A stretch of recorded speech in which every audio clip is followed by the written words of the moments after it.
right, hey guys, and welcome to the But Mostly Disney Podcast. I'm here, Tater, with my buddy Andrew. Hey, good afternoon, or good evening, I should say.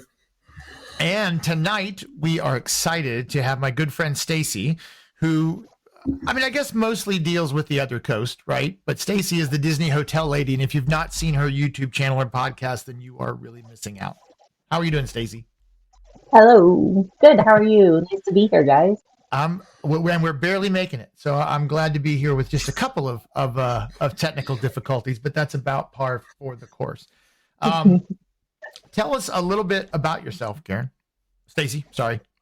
Well, I'm trying to. Poor Karen is trapped in the other live channel, and I'm trying to get her back over to this one. Oh, we're waiting for you, Karen. Well, my name is Stacy. I am going by the Disney Hotel Lady online now. I've been doing this for about a year, and I'm trying to help bring more information and like comparisons about the hotels. Primarily for now, I'm focused on Disneyland, but with time, I hope to expand out to Florida, Disney World, and maybe even other parts of the Disney universe someday. That's a long time down the road, but there's at least in California, there are a lot of, good neighbor hotels that you can choose from, and it can get difficult to, get up all the websites and comparing and figuring out what you need and what you want. So I'm hopefully here to help you with that. Well, and that was, so I went to Disneyland as a kid, but I don't really remember it. But that was, we talked about this when I was on your podcast. We'd actually booked our stay at the Candy Cane Hotel, which got great reviews and everyone loved.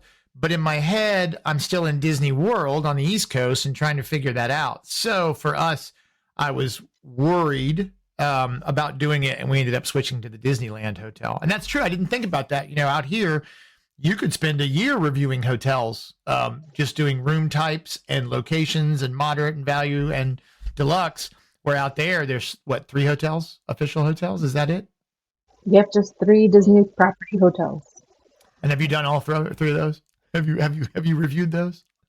I actually have not. I've done 2 of them, but I do have the 3rd, the newly refurbished Pixar Place is gonna be coming up in May for me. And what was it called before? The Pier or Paradise Pier? Paradise Pier. And oh, good. Karen made it, so we were worried. She said she needed an escape for tonight, and I felt bad because we had some technical difficulties, and I'm still not sure what I did wrong, but I'm glad she's there. So, that does make it different. But as I was thinking about today's show, I was thinking, oh my gosh, could you ever review all of the hotels just like main gate area? Like over here, it's crazy. Is it that crazy in California? It is. I went through just like a Google map search, and just in like a mile or 2 radius around Disneyland, I came up with over 100 hotels. Oh my gosh. Wow. And I'm not even counting, like Knott's is pretty close, like 10, 15 minutes away. And there's hotels up there that you could include as Disneyland area, but that's not even. I didn't even think about that. Knott's Berry is only 15 minutes away, huh? That geography makes no sense to me. Like, I don't understand it. Even if I look at a map, I'm still a little lost. So how many hotels have you done? Oh, that's a good question. I am not sure of my current total right now. That's a good sign. It means you've done a lot of them. Yeah. I'm making my way. That's awesome. And Andrew, you're going to plan a trip out there here soon, aren't you? I hope so. We're going to probably next year or 2 get out there. We haven't been yet. All right. So for me, like when I plan, even just like going for a few days here to Disney World, the hotel, if not the most important decision, maybe behind restaurants, it's really important. Like it's it's part of the trip. It's like a sixth family member we take along with us. Is it the same out in California, or can you be less discerning with your choices? Well, I would say it is important, but maybe not as much so as in Disney World, because there's a lot more um, factors I think you can distinguish by. Whereas in Disneyland, I feel like they're all kind of striving for that same level of service and same like amenity points, and so most of them you're gonna get really similar things with. It's just like specifically, not everybody has free breakfast or not everybody has free parking. But as far as like room types or prices, things are going to be pretty close. And how many, I mean, and a rough idea, how many hotels do you think are legitimate walking distance to Disneyland? I don't know if I'm the one to ask about that.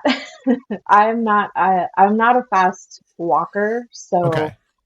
I'm not walking distance isn't as important to me because I'm not even always sure that I will do it. But in my opinion, in my humble opinion, the true walking distance hotels are the ones that you're going to find right on Harbor there between Ball and Catella. And I want to say there's about 10 or 12 of That's those. still a lot. A lot. Yeah. I wouldn't have thought it's again, I vaguely, and it hadn't been, I mean, well, it's probably been 10, 15, can't be 15, 10 or 12 years since we were there. And I vaguely remember getting off the interstate, but we stayed at the Disneyland hotel. So we pulled right in. I didn't get to see, and we did use that as a base for a couple of days to go other places as well. But I really didn't drive around the perimeter to see what it looked like, to see what the hotels looked like. If you pull up a Google Earth map of it, there's a ton. I didn't realize how many hotels were around there until I started looking. I understand why he bought all the property here in Florida. Because it's just ridiculous. I know. I feel like that. Like every time they add something, I'm like, where? I thought there was no room. I don't understand. Yeah. Something's going to disappear. And we love, and Karen, I was just going to say, Karen says here that she wanted to take her son Sean out and stay at the Disneyland hotel. And it would almost be hard for me to stay somewhere else. Like, I think we loved walking through the Grand Californian, right? I keep Grand Floridian. It's hard to say. We walked through the Grand Californian, and it was cool to have your own private entrance to the park. That was really neat, which is something I think they probably should do with the Galaxy's Edge or the Star Cruiser defunct hotel. You know, they have a system in place to get you to the gate. You could come in that way. But that was really neat. But walking out the Disneyland hotel had so much history inside of it. I mean, like every hallway was like a museum, and we would just take the elevator to look at each display all the way up. And I really, really loved it. Mm-hmm. Plus, I think part of it, my mom's driven all of Route 66, which was part of the reason we were there, to finish the last little bit. And so I think the original Disneyland hotel sat on part of Route 66, which is kind of cool. Fun. I didn't know for the longest time that Walt didn't own that hotel. I thought he did. Yeah. And there's another one in Orlando that I just read about that I think most of is gone, but it was the hotel that Disney bought to train. So the hotel was like a Disney hotel for a while in Florida for them to train employees on how to work at the hotels. Yeah, and I think the execs stayed there while they were building everything. Yeah. Crazy. I think Roy stayed there. But I do have a vague memory of being a kid of pulling up and parking right in front of Disneyland and just walking right in. Like, that's kind of wild. Yeah. Especially as I'm looking at it on the map here today, and it's hard to even find the entrance. But you can, I mean, it was right there. And you just moved, is that correct? Did you just? That is true. I am a new resident of Utah. How's that? I'm loving it so far. It's snowing today, just a little light snow. And compared to where I'm from, Phoenix, Arizona, like it's a completely different, but completely welcome. And how many miles to the Magic Kingdom? To California or to Florida? I guess, well, you're closer to California, I guess. Yeah. It only added, I think, like 20 minutes to my flight. So. Oh, really? That's not Yeah. cool. Mm-hmm. That's what we were saying last week. We were talking about it, and I live in Virginia, so I'm a 11-hour drive away, depending on traffic. So to try to do a Disney vlog really made a lot of sense. But, it was what I was passionate about, what I wanted to do. And so I think 2 weeks ago, I flew down for $78 round trip, which was awesome. Doesn't happen all the time that way. Sometimes it's more, but. And then were you it's just funny here? you find those deals because being 5 or 6 hours away, we normally drive, but we were looking at flying this last time, and it was going to be $1,300 for us to fly, and I was like, nope, not going to happen. No, and that's what I end up doing is alternating, taking a car, like renting a car, usually to save the mileage on my car, because then that's only $200 or so, and then I don't mind the drive that much. I've gotten kind of used to it, kind of have to. And then were you just in Walt Disney World, Stacy?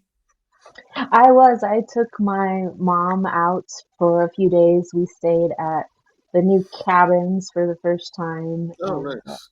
Tell us about that. The cabins were, let me see, I got this right here close to me, a little promotional material from the room. I really liked it. Of course, I'd never stayed at Fort Wilderness before, so I'd only been there for hoop-de-doo before, but I'd read that a lot of people thought that it was kind of cheap looking or something, and I can get where they're coming from, but also at the same time, I feel like to a certain extent, it may have been done intentionally because you're at Fort Wilderness. So even though it's called a cabin, I felt like it was a mix between like cabin, tiny house, and RV. So like all three of those feels into one dwelling. And we liked it a lot. Yeah. I love that area, and I never stayed in the old cabins because we try to do somewhere. It's hard, right? Because it's so much money, right? It's so expensive. You don't want to be even risk becoming even close to disappointed. I don't mind trying a new restaurant and maybe you spend a couple $100 or whatever and you're like, it was okay, but we're not going back. But if you spend 5 nights in a hotel at $500 or $600 a night and you don't like it, it becomes difficult. That being said, I do want to check off all of them. But lately, again, going monthly has been different. I have to budget differently because I can't stay at the Grand Floridian every time I go. And so I've been staying at moderate or value resorts lately and really, really enjoying them. But that whole property at Wilderness Lodge is, I think we were just debating it online. The actual Wilderness Lodge may have the most beautiful lobby of any Disney hotel. And I think at Christmas time, you can't beat it. It's awesome. It's just so pretty. You can't beat it. That's where we're staying at Thursdays, Wilderness. It's for the first time. And we've eaten there a couple times and hung out for Christmas and had hot chocolate and hung around in Cheery. So it's going to be fun to actually staying there for the first time. And Thursday, I think, is going to be our resort day. So, oh, nice. Looking forward to that. Yeah, I do love it, and I really want to stay in the cabins. I really want to rent a golf cart. Is really what I want to do. We did stay. And it's funny. So, hey, Karen, just so you know, I absolutely did this background just for you because last week I had a different background and she thought it looked like Tangled. So this week I created a Tangled background, which I love. So,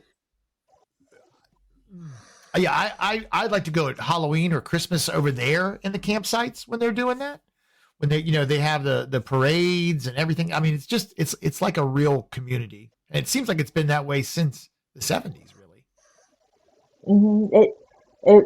it really felt that way. It felt like you were camping, you people crossing paths and you're waving at each other. And we went, it was January, but still different people at the different campsites had their lights up, and had their decorations. And yeah, it was real fun.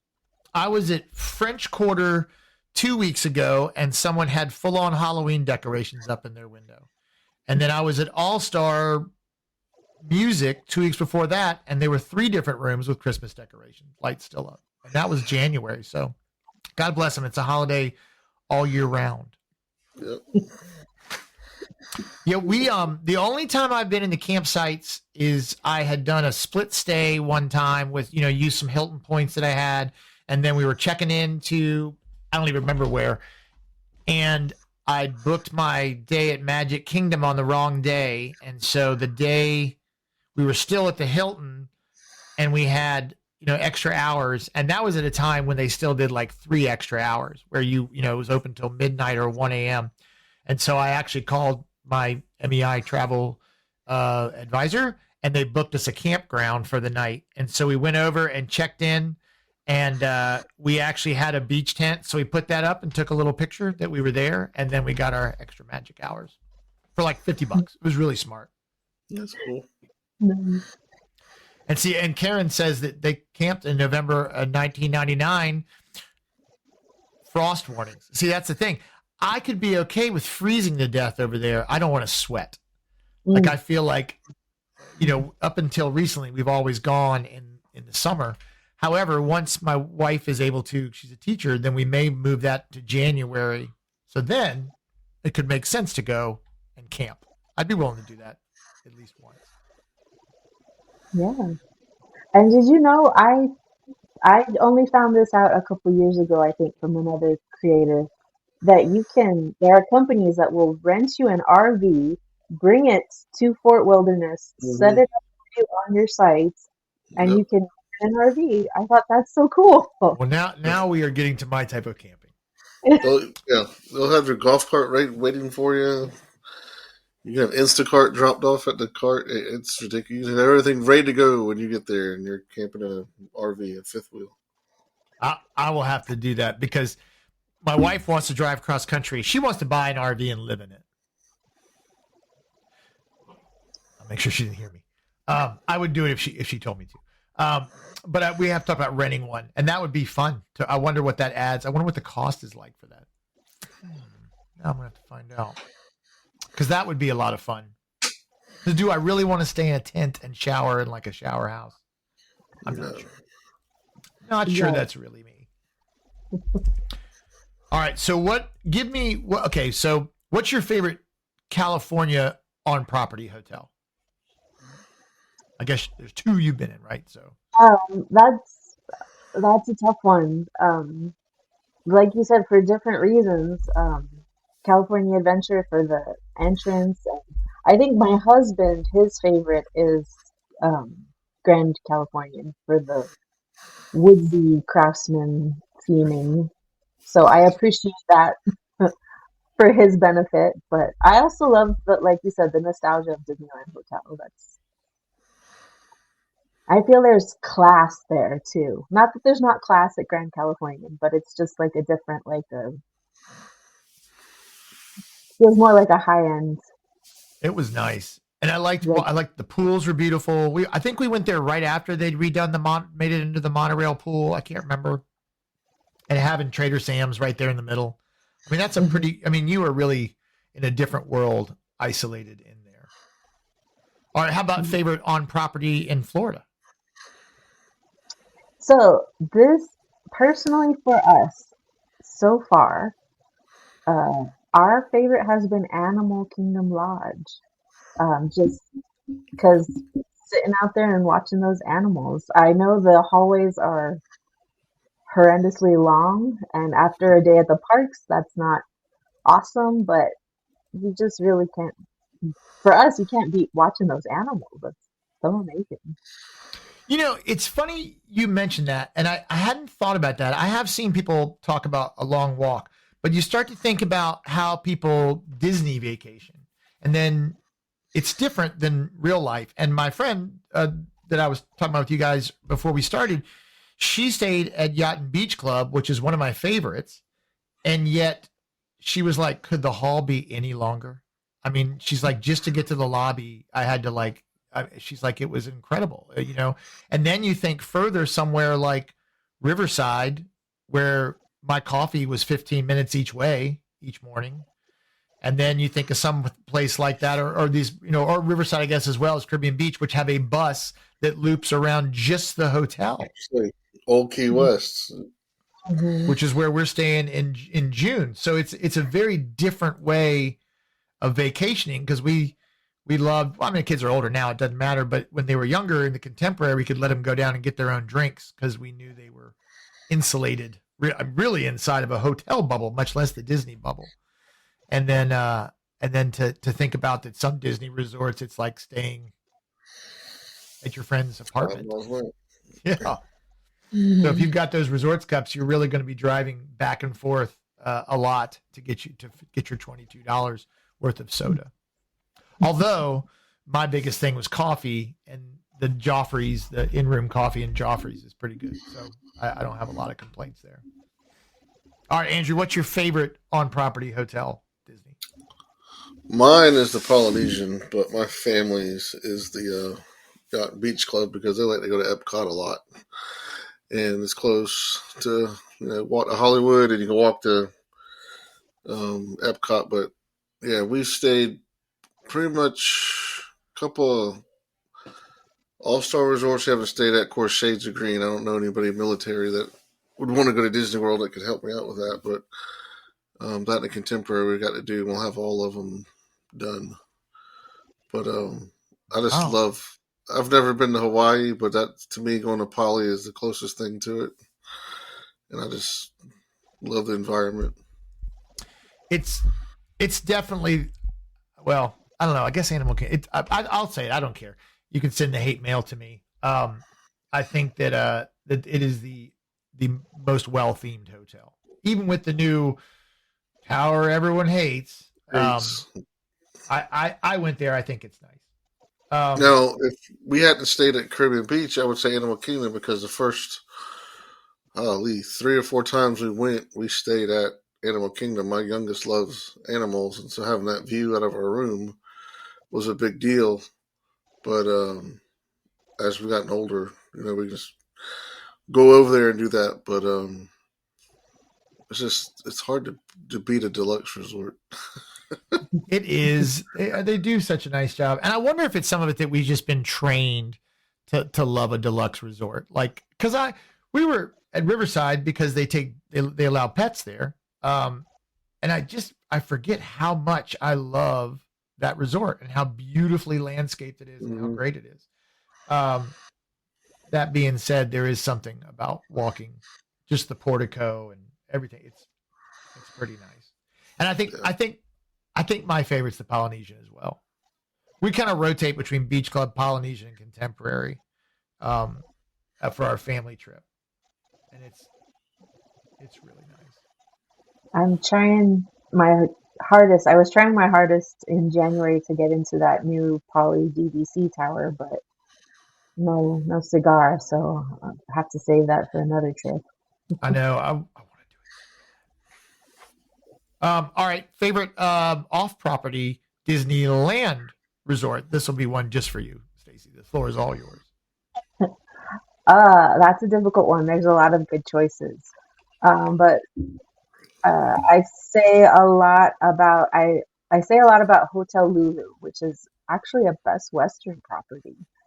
But it took over these 2 buildings on Harbor from I think it's Red Lion or something, but they rethemed it. They've got a nice little pool area, cute decor.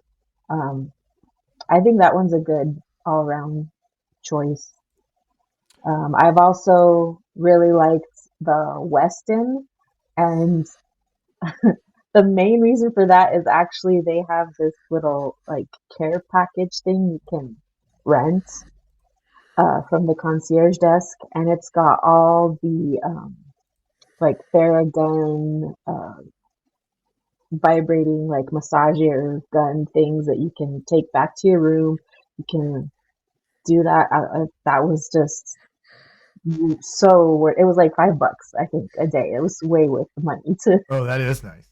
do that. I have bad shoulders, so I travel with a little massage gun. And if I could leave that and not have to carry my backpack on the plane, I'd be really, really happy. Yeah, the Westin there. It's got you covered. All right. Well, Andrew and I can't participate in that one. All right. Have you stayed off property in Orlando, Stacy? I have, but I think only once. I stayed in the Marriott Village just across the International Drive there. Right. Yeah, that's, I think, as far as I can remember, that's the only off property I've done at Disney World. And how many times have you been to Disney World? I want to say like 6 times. Oh, wow. In my adult life. You're adult, right. I have yet to have an adult life, so it's nice. What's that? Right, exactly. Otherwise, none of us would be sitting here on a Tuesday night at 7:30 talking into our computers about a magical kids park. Yes. On both coasts. What about you, Andrew? Have you stayed off property? Yeah, we've stayed on Hotel Row a couple times. The Holiday Inn it's a, I guess, do we call it a good neighbor? I can't remember what they call it. Is it a, Over by Disney Springs? yeah, I forget what they call it, but it's one of their approved resorts. And then staying at the Hilton, it's such an easy walk to the crossover to Disney Springs. Last couple of times we've gone a day or two early and stayed there and enjoyed that. But the Holiday Inn wasn't bad. There was the Bee. Oh yeah, but it has changed. It's sold, but we didn't really care for that one. But the Hilton's been the best one so far. And Kira, Stacy, who you remember is one of the loveliest people on the planet, is exactly right. The Poly old lobby. Look, I get it. We all go crazy when Disney changes things, but this is the one time they were wrong. They made a huge mistake getting rid of the waterfall where my kids learned to hula by.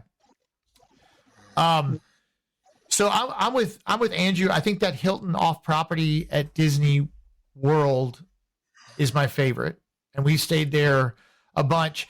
I'd been staying next door at the Wyndham, so same walk, very convenient, and they have two older wings that are about $50 a night cheaper. And then they have a nice tower, which is still a little cheaper than the Hilton, but close, right? And yeah, Karen says it's Good Neighbor. That's what they call them. I couldn't remember. I feel like they changed it at some point in time, but thought they did too. But I think Good Neighbor is correct. But lately, I will say this about both of them, and this is when you start to know you've been going too many times, is neither one has a very good hot tub. The Wyndham's works more frequently, but just kind of has air fluttering out. And the one at the Hilton, while it's almost shaped like a Mickey head, still it doesn't get very hot, and the bubbles are kind of weak. That's disappointing, yeah. We were planning to stay at the Drury, and I couldn't do it. We had to swim. We ended up going to. That's when we stayed at Old Key West. I just couldn't make myself stay off property. Look at this guy bragging on us. I mean, just throwing it out there. Oh, I've never stayed off property.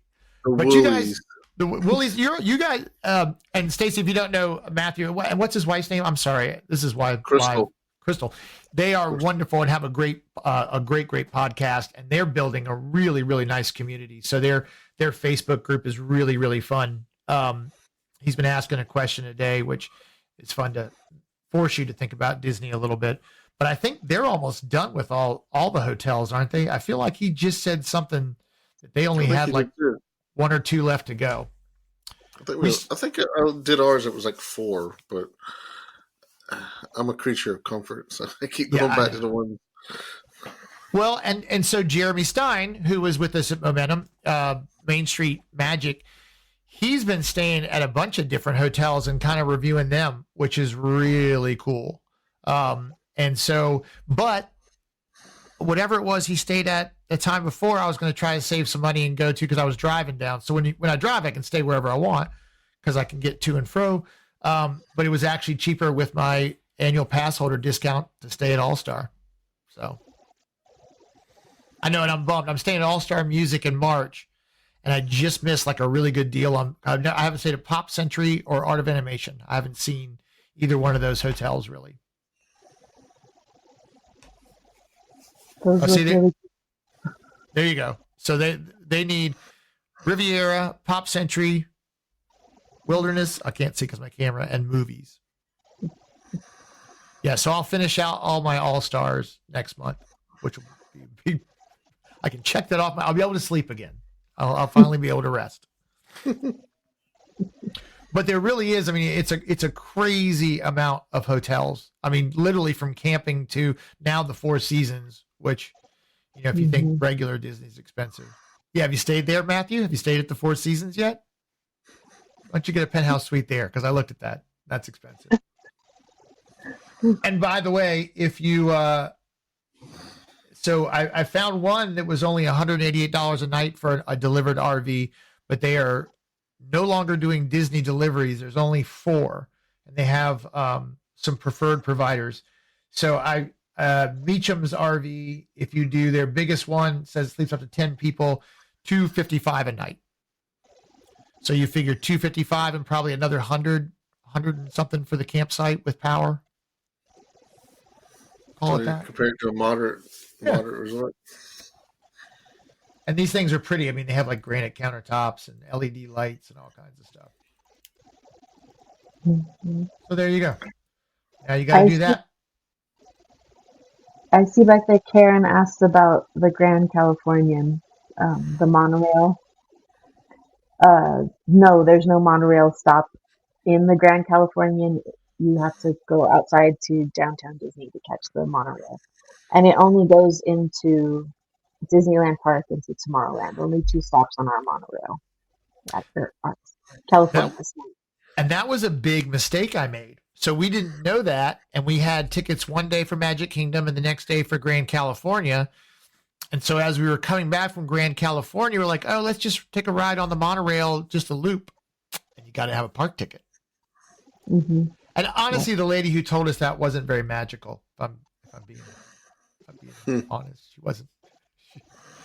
She didn't ruin the week or anything, but it wasn't. The way she told us was not very nice. But she probably hears it all day long of somebody telling her, "Oh, but my son's, you know, it's his last wish to ride the monorail, and this is our last day here." People probably hear that, but that's right. No, but the monorail did go to the Disneyland Hotel originally, right? Like, do you know? I can't remember. I can't remember either. If only there was some machine that would tell us all of these things. The box. It's funny. I my autocorrect when I write certain things now autocorrects to monorail. Like, I wonder, like, does that tell you something about? Subliminal message. No, the original. Oh yeah, in 1961, the track was expanded to include the Disneyland Hotel. So the original trip was just a loop. And then the original hotel station was torn down in 1999, and a new station now called the Downtown Disney Station was built. So I guess the hotels have creeped a little bit over the years. Mm-hmm. But that was really nice too, walking out of the Disneyland Hotel, walking under that hat, and then you're right there in downtown Disney. Mm-hmm. Which may ruin me because it's taken me a long time to say Disney Springs. I still call it downtown Disney. It's hard not to. All right, well, give us a couple, and then we won't take too much of your time, but a couple of your best hotel tricks and tips. Okay, so first off, I think know your family, know what your needs are. Like, if you're rope drop to park close, maybe you don't actually need free breakfast because you need to be lining up for rope drop at that time by the time they're starting their free breakfast. So maybe cross that off your list. But if you're not a rope drop person, maybe free breakfast would serve you well. So know your family. Also, uh, do your research as far as cost comparisons. I do not recommend people booking their hotels through the third-party booking sites. Even though those places might show really good rates, they don't cover you at all in case of anything going wrong or changing or anything. But what you can do is find a good travel agent, and a lot of times they can price match those great rates you can see on those third party sites. So at least the travel agent that I'm partnered with, they can often do that. So you can give them a plug if you want to. My affiliate is with Getaway Today. There you go. That's all right. I want everybody to make money and have fun. And I haven't really booked anything yet. I just started. I booked like 3 trips. So I'm just gingerly getting my feet wet and making sure that I'm doing it right. But at some point, I'm going to have to dive in. But you are so right about that. I hadn't even thought about it, but we got burned on that driving up from Key West. Oh, and Karen, that's right. And Karen now does travel too. We'll all do travel. And that way nobody will ever do any of this. But I want to make sure we give her a plug because I love Karen. And she loves us, takes good care of us here. But we got burned on that. You know, we were driving and we weren't sure how far we were going to go. So my wife booked on Expedia or somebody, and we got to a Ramada, and they're like, yeah, we had to cancel you. And they didn't call us or tell us, but they were overbooked. And I mean, and there was literally a hotel next door. It wasn't a problem, but it really made me mad. And then I may have given that lady a little bit of a piece of my mind because I felt better. But yeah, if it had been our week stay, you know, and if it was a busy time where nothing else available, it could ruin your trip. Yeah. And then there's literally nothing they can do, literally nothing. So yeah, it's better to be covered. So I still do it. What's that? My advice is yes, book with a reputable travel agent or book directly with a hotel, and then those 2 ways you're covered and you'll be taken care of. And I do search around, like I'll check Priceline, and I feel like lately Capital One, I have a credit card with them, and they've been giving me like some really incredible deals that have worked, knock on wood. But every time as soon as I book it, then I call the hotel to make sure they have it. Because if it gets canceled, I'll figure it out. But usually I feel like once it's on the hotel's books, they're not gonna. Yeah, I agree with using a planner because I used to book all our stuff beforehand, and it was very stressful. Now I have a friend of mine who does it, and I call her or email her and give her the dates and the times, and she does everything. You staying off property, you staying on property, food, it don't matter. It just makes it so much easier to let somebody else handle it, and then you're covered if there's a problem. Yeah. Well, and that's how, I mean, so we've gone 19 years in a row now, something like that. I think 19. And for the last 10, I've used a travel planner, and they have to have loved me because all I did was exactly what's in my wallet. All I did was call and say, hey, I want these dates. I didn't even call, I email. And then they'd say, well, this is available. And I'd say, well, let's do this one, and then give them a credit card, and they were done. You know, because I wanted to book all my own meals. I wanted to book all my fast passes and do all the planning. However, it's changed. I mean, we had some training the other day, and this guy was showing us how you could record your screen with mouse clicks, and then when you click on something, it would circle. You know, it was a training aid for showing, maybe onboarding somebody at a company or whatever you're doing, but it might come in really useful for trying to teach folks how to use FastPass now because it's so complicated. It's complicated to the point that I watched an hour and 20-minute video on it and still made mistakes. Yeah, I think we all have done that. And like Karen says, I think it's true. I think anybody, particularly if you're going into Disney stuff, it's because you love talking about Disney. And you cannot, Andrew will tell you the show goes on and on and on sometimes because we just get going. And, a lot of my friends in real life don't love Disney the way I do. I have to venture on the internet to find my people. It works. Well, Stacy, we won't take, you're so generous to talk to us, and I really appreciate it. Thank you so much. Tell us where to find you, Stacy. I have my website, DisneyHotelLady.com, and I'm also on Instagram and Facebook. Instagram primarily, but also Facebook and TikTok and Threads and all that. But all Disney Hotel Lady. So. And her YouTube videos, and not just because I was in one. That's the only one I don't like. Because I met Stacy. So when I met Stacy, and this is so true, she was talking about how she didn't like her voice, didn't like her face on camera, hate everything, and that's how I feel all the time.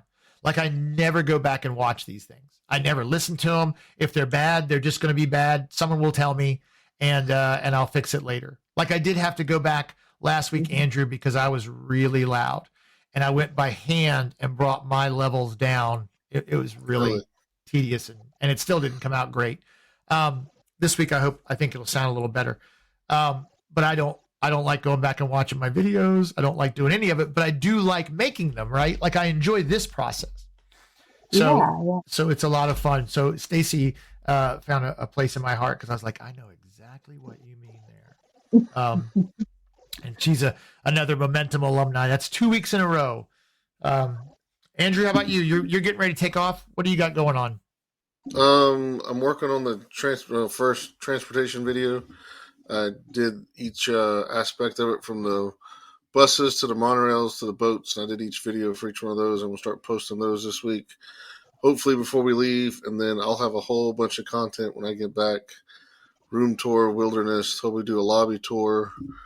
Our trip is probably the laid-backest trip I've ever planned. We have no lightning lanes. We have some dinner reservations. We're just going to relax, walk around. If we catch a few attractions, we're going to do that. But we're just going to relax and enjoy the atmosphere. That's one great thing about having an annual pass. You go so much that if you don't do it this time, you can catch it the next time. Yeah, get to slow down a little bit, which is nice. Which is really what I think. And I try not to ever, what would Walt think? But I do think he wanted us to look at these details. It wasn't just for our subconscious. So, And then, I'm easy to find. It's just, if you Google But Mostly Disney now, it's just me that comes up. So, and which was, again, that moniker I picked up while I was at Momentum. So you should all, just wouldn't be an episode if we didn't tell Lou how great he was. Oh, that's the wrong one, Karen. I didn't.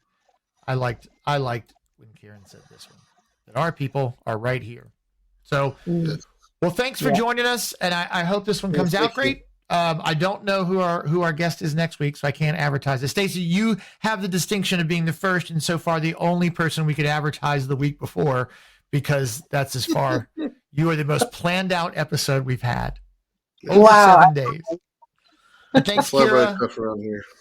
Caleb, as always, a pleasure. I really appreciate it. Matthew, I appreciate thanks coming. And please check him out at Married to a Disney Addict. Their podcast is great, and we love them. We want everybody to be one big happy community. So thanks, guys, and see you next week. Everybody.